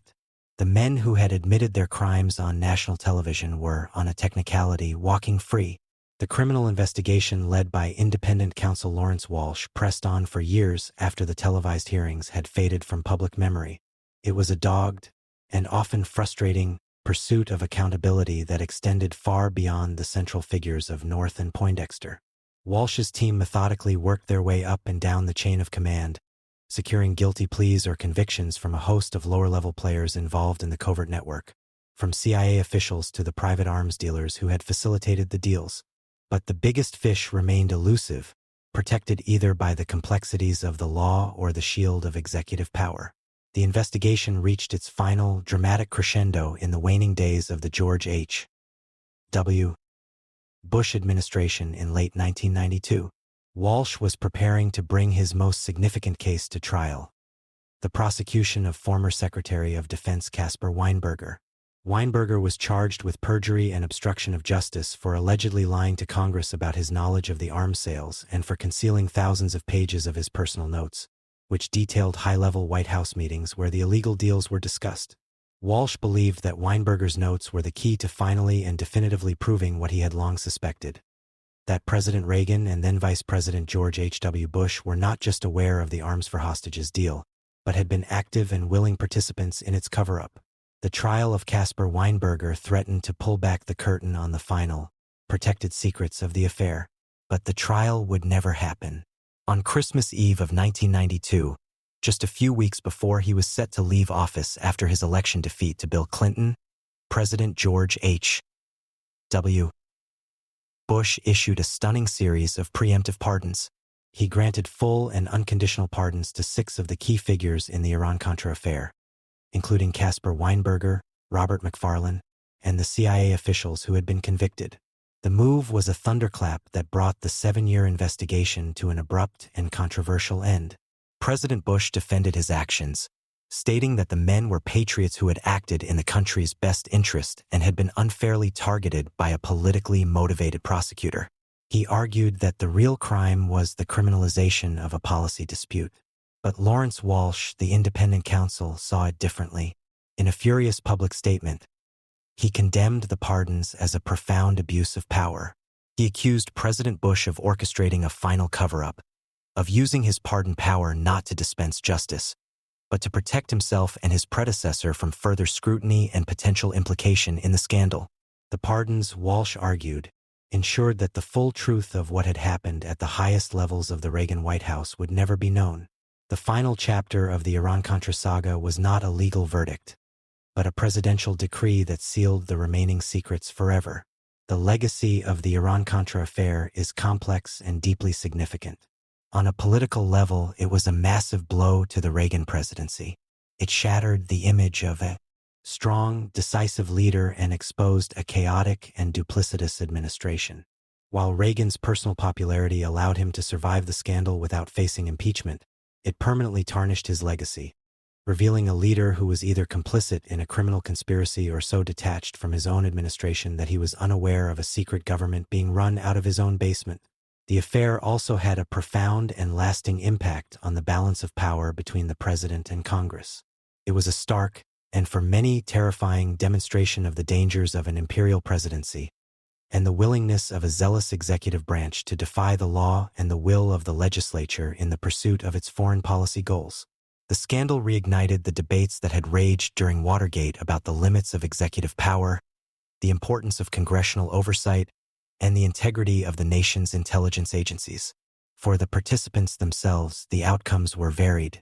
Oliver North, despite his felony conviction being overturned, became a conservative icon, a best-selling author, and a political commentator, successfully parlaying his infamy into a long and lucrative public career. John Poindexter quietly returned to the world of defense contracting. The other pardoned individuals faded from public view. Lawrence Walsh published a final report in 1994, a meticulous and damning account of the affair, in which he concluded that both President Reagan and Vice President Bush had, at the very least, participated in the illegal cover-up.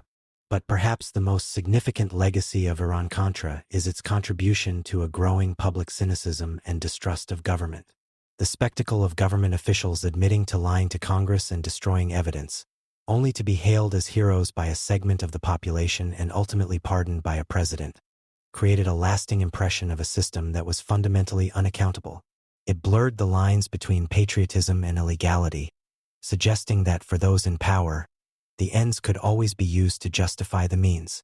The Iran-Contra affair stands as one of the most serious constitutional crises in modern American history. It was a sprawling, multifaceted scandal that involved secret wars, arms deals with terrorist states, hostages, drug traffickers, and a shadow government run by true believers. It was a story that, at its heart, was about the age-old conflict between the rule of law and the exercise of power. And in its final, unresolved conclusion, it left behind a troubling and enduring question.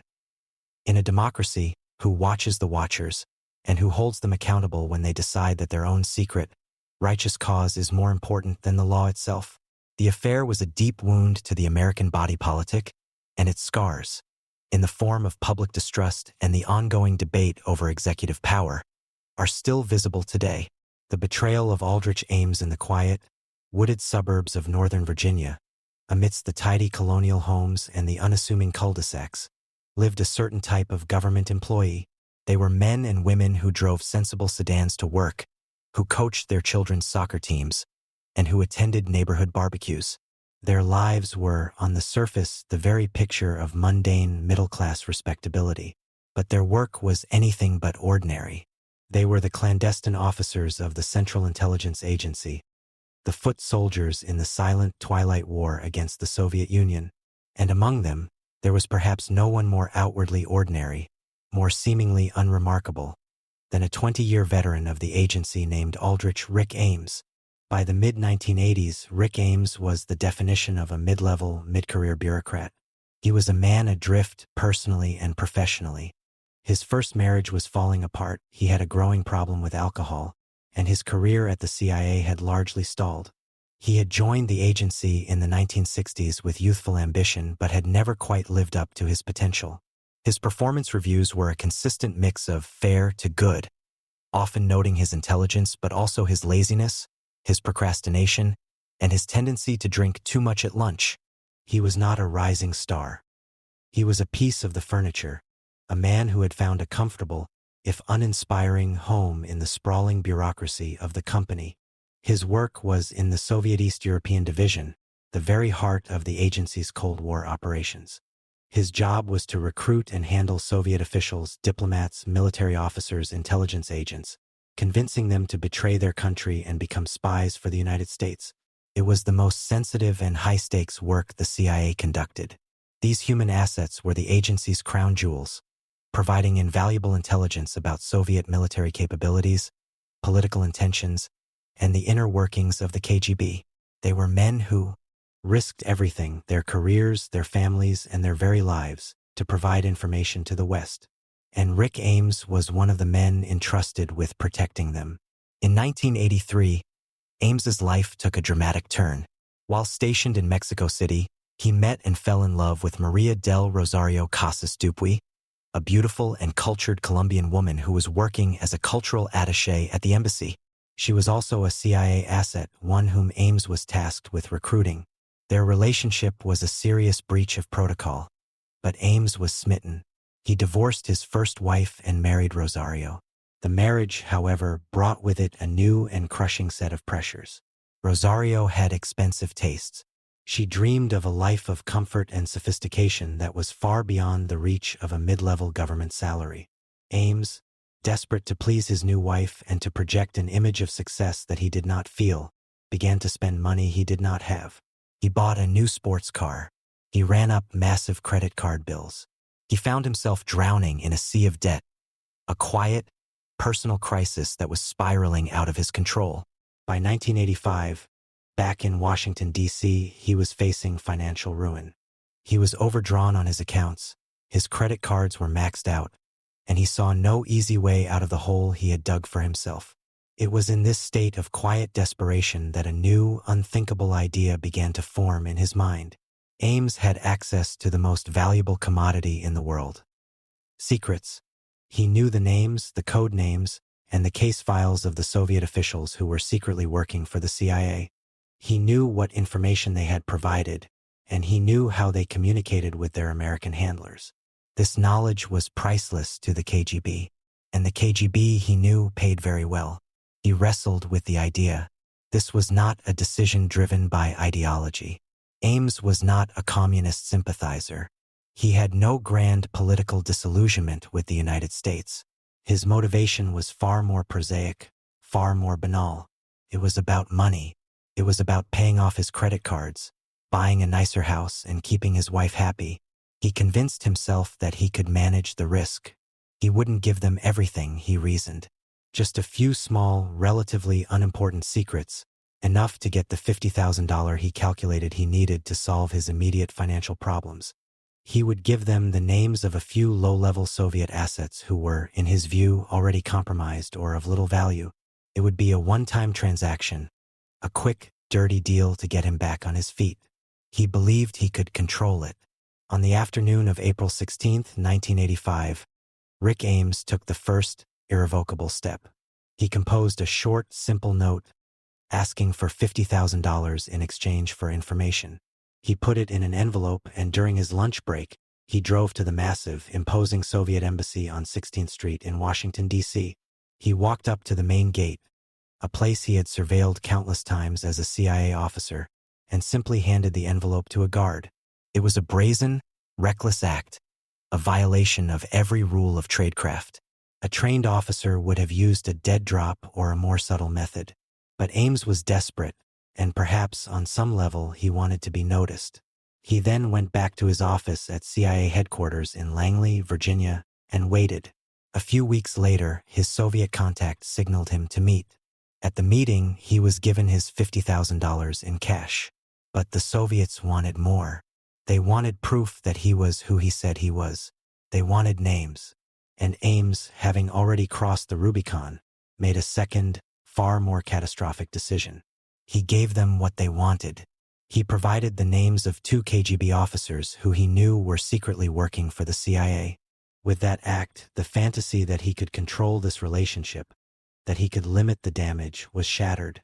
He had handed 2 men a death sentence. He had become a traitor, but he had also solved his financial problems. He had found a secret, seemingly inexhaustible source of income. The initial, desperate act, born of weakness and greed, now opened a door to a new life, a life of wealth, power, and unimaginable betrayal. The quiet, unremarkable bureaucrat had found a way to become extraordinary. He had become a Soviet spy, operating from the very heart of the American intelligence empire. And the catastrophic consequences of his treason were about to unfold. The information Aldrich Ames provided to the KGB in the spring of 1985 was not just a security breach. It was a devastating, decapitating blow to the CIA's entire Soviet operations. The 2 names he initially sold were just the beginning.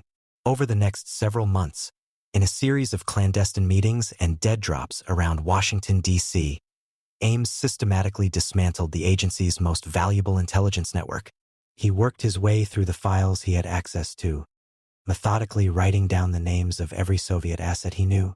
He handed over technical details about how the CIA communicated with its spies, the locations of their secret meeting points, and the methods they used to pass information.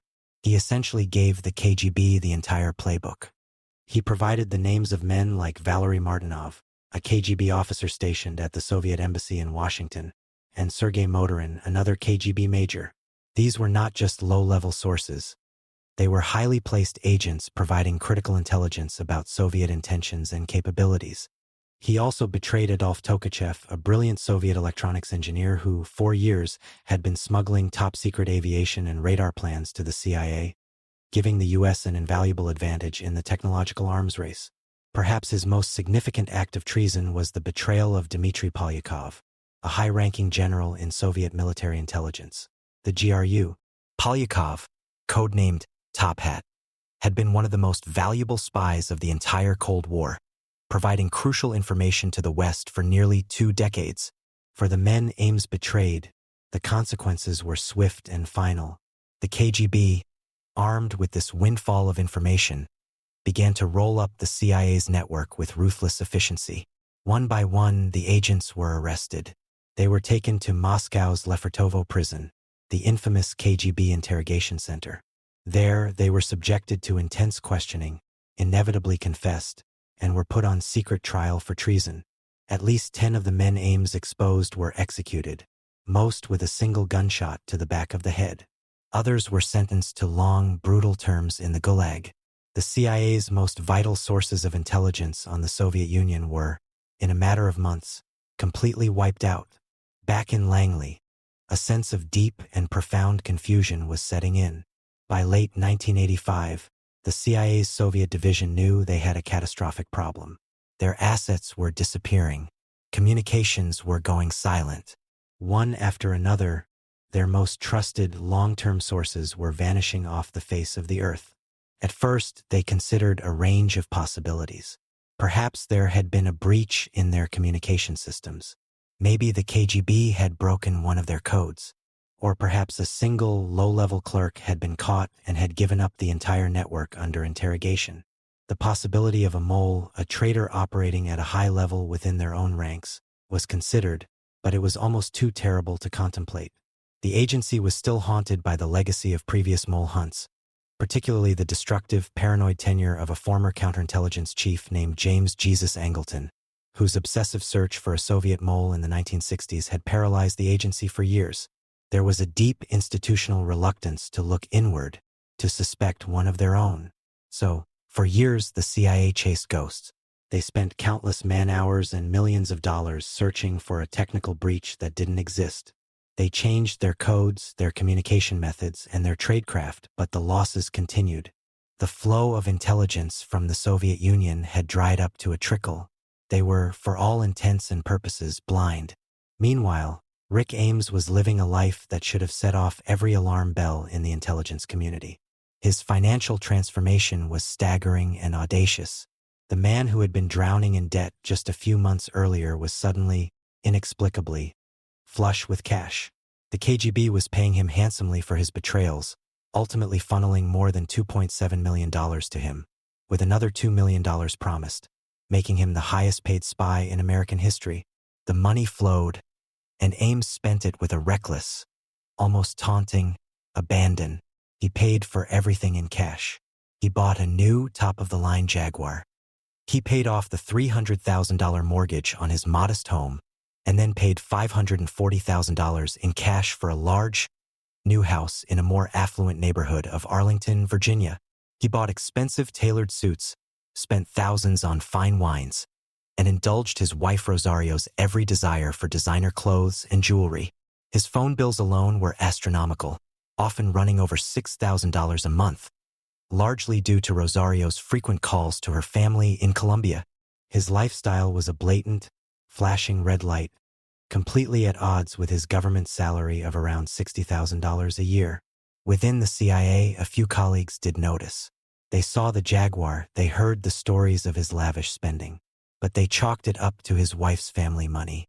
Ames had told everyone that Rosario came from a wealthy Colombian family and that her inheritance was the source of their newfound riches.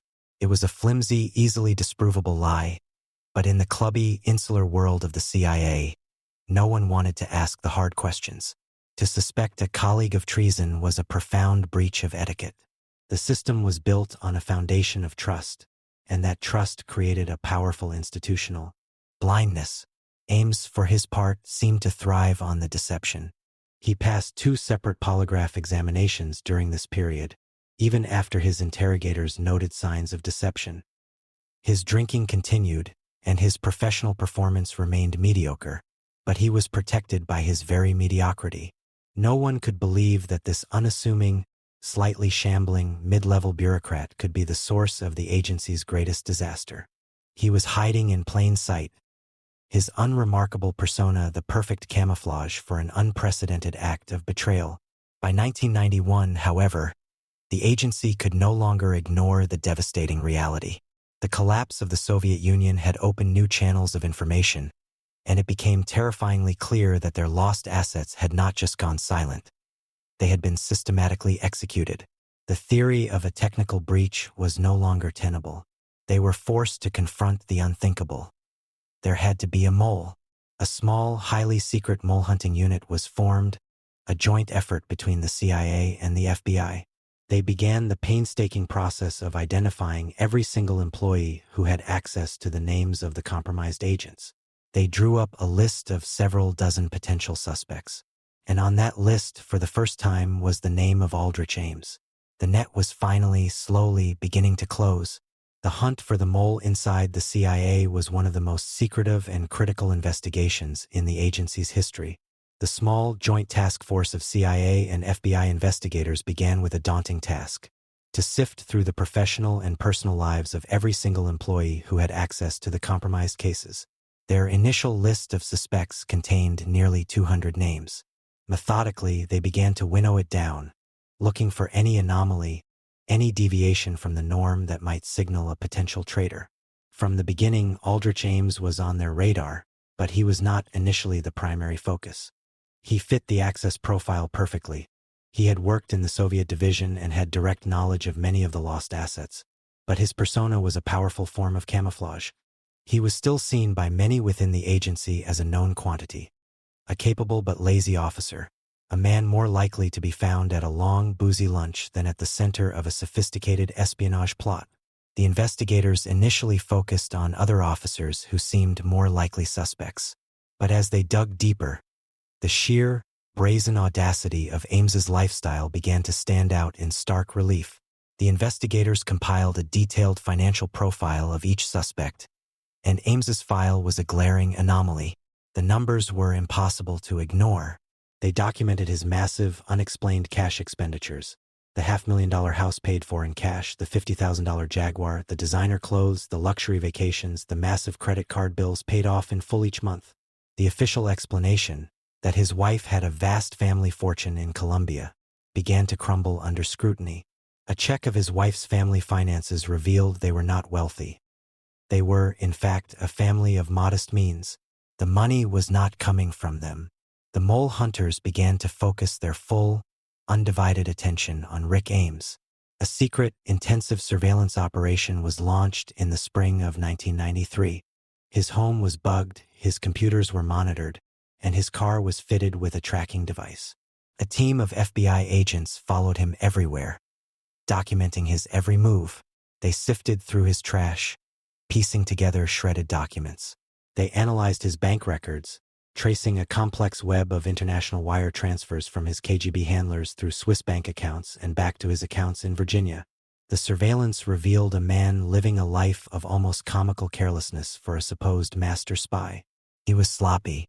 He failed to take basic counter-surveillance measures, making his meetings with his Soviet and later Russian handlers relatively easy to track.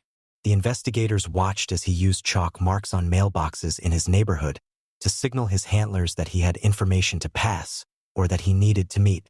They followed him to dead drop sites, hidden locations in local parks where he would leave packages of classified documents and pick up bags of cash. The evidence they were gathering was overwhelming, painting a devastating picture of a long and deep betrayal.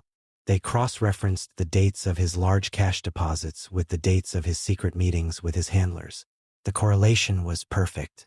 A meeting would occur, and a day or two later, tens of thousands of dollars would suddenly appear in his bank account.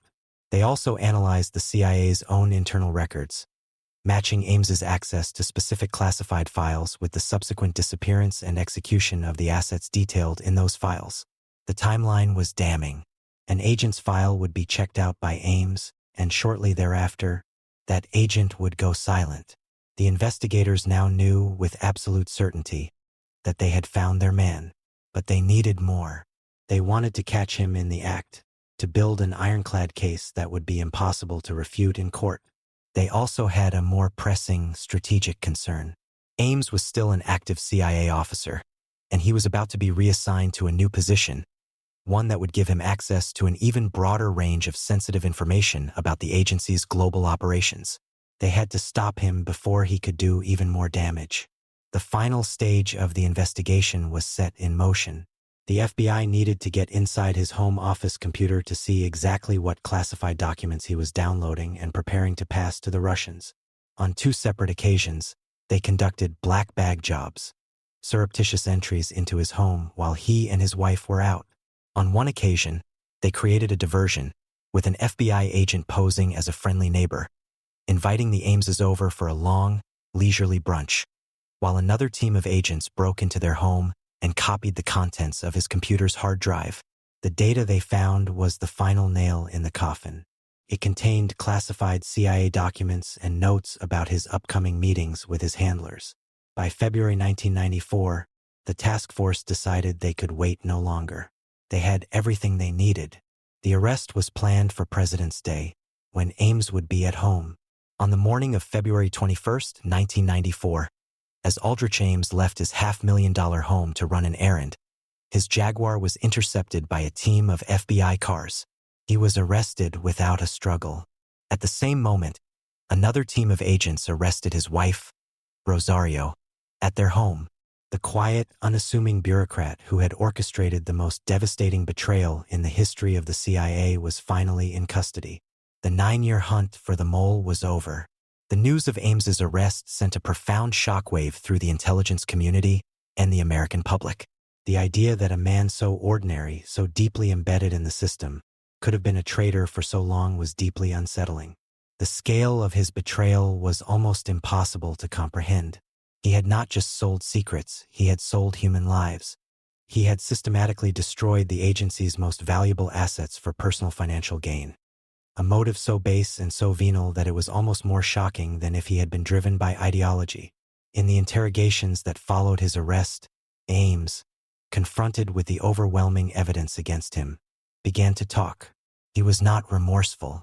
He was arrogant, academic, and seemingly detached from the human consequences of his actions. He described his 9 years of espionage with a chilling, bureaucratic precision. He explained his methods, his motives, and the full extent of the information he had passed. He confirmed the names of the agents he had betrayed. He also revealed that he had compromised hundreds of other CIA operations, providing the Soviets with a comprehensive, insider's view of American intelligence activities around the world. The full, catastrophic scope of the damage he had inflicted was finally laid bare. He had not just gotten a few agents killed.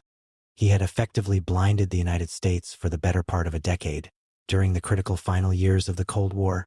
The betrayal of Aldrich Ames was not just a case of espionage. It was a national security disaster of the highest order. Faced with the mountain of irrefutable evidence against him, Aldrich Ames knew he had no chance of acquittal. His only remaining card was to negotiate. The government's primary goal was to secure his full cooperation, to conduct a comprehensive damage assessment, to understand the complete scope of his treason, and to try to mitigate the ongoing harm to national security. Ames, in turn, had one primary goal: to secure a lenient sentence for his wife, Rosario. A plea bargain was struck. In April 1994, just 2 months after his arrest, Aldrich Ames pleaded guilty to conspiracy to commit espionage and tax evasion. He agreed to tell the government everything he knew, to detail every secret he had sold and every operation he had compromised. In exchange, prosecutors agreed to a reduced sentence for Rosario, who would plead guilty to lesser charges of conspiracy and tax evasion and serve a significantly shorter prison term. As part of the deal, Ames himself accepted a sentence of life in prison without the possibility of parole. On April 28, 1994, he was formally sentenced.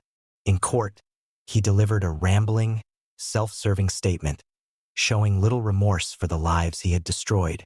He attempted to justify his actions by criticizing the policies of the CIA and the moral ambiguities of the Cold War, but his arguments rang hollow. The presiding judge condemned his actions in the starkest possible terms, calling his betrayal a despicable, dastardly, and cowardly act. He was sent to a maximum security federal prison in Allenwood, Pennsylvania, destined to spend the rest of his life behind bars, the final, ignominious end to his 9-year career as a master spy. Rosario Ames was sentenced to 5 years in prison and was released after serving her term, eventually being deported. The legacy of the Aldrich Ames case was a profound and painful period of reckoning for the Central Intelligence Agency. The scandal was a public humiliation of the highest order, exposing a culture of institutional blindness, incompetence, and a stunning lack of internal security. The fact that a man could live so extravagantly on a government salary for so long without being seriously investigated revealed deep systemic failures. How could a man with a known drinking problem, a history of mediocre performance, and a sudden, inexplicable fortune continue to hold one of the most sensitive positions in the agency? In the aftermath, the CIA was forced to undergo a painful and sweeping overhaul of its counterintelligence and security procedures. The agency's director, James Woolsey, was forced to resign. A series of internal and congressional investigations were launched, resulting in significant changes. Financial disclosure requirements for employees with security clearances were drastically tightened. The process for conducting background checks and polygraph examinations was made more rigorous, and a new, more aggressive counterintelligence culture was fostered, one that encouraged employees to report suspicious behavior among their colleagues, attempting to break down the old, clubby ethos that had protected Ames for so long. The case served as a brutal, necessary wake-up call, forcing the agency to confront its own vulnerabilities in a way it never had before. The strategic damage caused by Ames's betrayal was almost incalculable. He had not only led to the deaths of at least 10 of the West's most valuable human assets, but he had compromised hundreds of operations and given the Soviets a clear window into American intelligence methods, sources, and priorities for nearly a decade. This occurred during a critical period that included the final years of the Cold War and the subsequent collapse of the Soviet Union. The full extent of how this compromised intelligence may have influenced major world events during that time will likely never be fully known. He had, in essence, allowed the KGB to run a controlled operation against the CIA from the inside, manipulating what the U.S. saw and knew about its primary adversary. The story of Aldrich Ames endures as one of the most infamous and cautionary tales in the history of espionage. It is a stark reminder that the greatest threats to national security often come not from the outside, but from within, and his motivations make the story all the more unsettling. He was not a true believer in a rival ideology like the Cambridge Five, the ring of British spies who betrayed their country for communism. He was not blackmailed or coerced. His betrayal was born from a simple, sordid, and deeply human combination of personal weakness, professional resentment, and pure, unadulterated greed. He traded his country's deepest secrets and the lives of the men who trusted him for a new Jaguar and a bigger house. His case serves as a powerful study in the banality of evil. It demonstrates how an ordinary, unremarkable individual, when placed in a position of extraordinary trust and faced with personal crisis, can make a series of catastrophic moral compromises. Aldrich Ames was the spy who came in from the corner office, the traitor in the gray flannel suit. His story is a permanent, chilling reminder that the capacity for profound betrayal does not always wear the face of a fanatic or a master villain, but can sometimes wear the unassuming, forgettable face of the man down the hall, the quiet bureaucrat whose unremarkable life concealed a secret world of treachery and death.